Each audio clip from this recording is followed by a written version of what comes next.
హరీష్ రావు వ్యాఖ్యలపై TPCC chief Mahesh Goud మండిపడ్డారు. Tapping కేసులో విచారణకు పిలిస్తే రాజకీయ కక్షలు అనడం సరికాదన్నారు.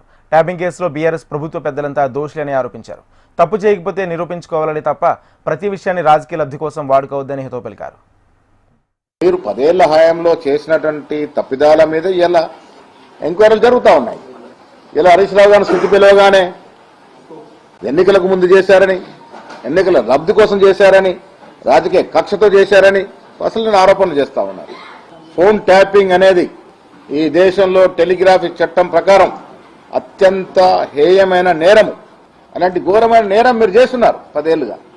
రాజకీయ నాయకుల యొక్క, ప్రతిపక్ష నాయకుల యొక్క ఫోన్లే కాకుండా బడా బడా పారిశ్రామికవేత్తల్ని తన దారిలోకి తెచ్చుకోవడానికి వారి ప్రైవేటు వ్యవహారంలో మీరు తలదూర్చి ఫోన్ ట్యాపింగ్లు చేసి వారిని సరెండర్ చేసుకున్నటువంటి సంఘటనలు ఉన్నాయి.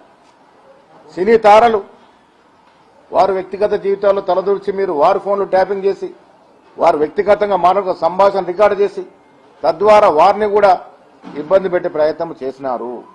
మీ సొంత పార్టీలో మీకు నమ్మకం లేని ఎమ్మెల్యేల మీద కూడా ఫోన్ ట్యాపింగ్ చేసినారు.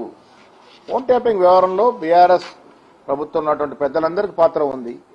ఇలా సిట్టు ముందుకు పోతా ఉంది. మీకు ఎంక్వైరీకి పిలిచినారు, మమ్మల్ని కూడా పిలిచినారు, మా వాంగ్మూలం కూడా తీసుకున్నారు. ఇది 6-7 మాసాల క్రితం నేను వాంగ్మూలం ఇచ్చినాను. ఇలాగ రాజకీయ కక్షతో చేస్తా ఉన్నారు. సర్పంచ్ ఎలక్షన్ కోసం చేస్తూ ఉన్నారు, మున్సిపల్ ఎలక్షన్ కోసం చేస్తా ఉన్నారు. అవసరం ఉంది. మీరు నిజంగా తప్పు చేయకుంటే మీరు సంజాయిషి ఇచ్చుకోండి, వివరించుకునే ప్రయత్నం చేయండి. కానీ ప్రతి దాంట్లో రాజకీయ లబ్ధి పొందే ప్రయత్నం ఏదైతే చేస్తా ఉన్నారో ఇది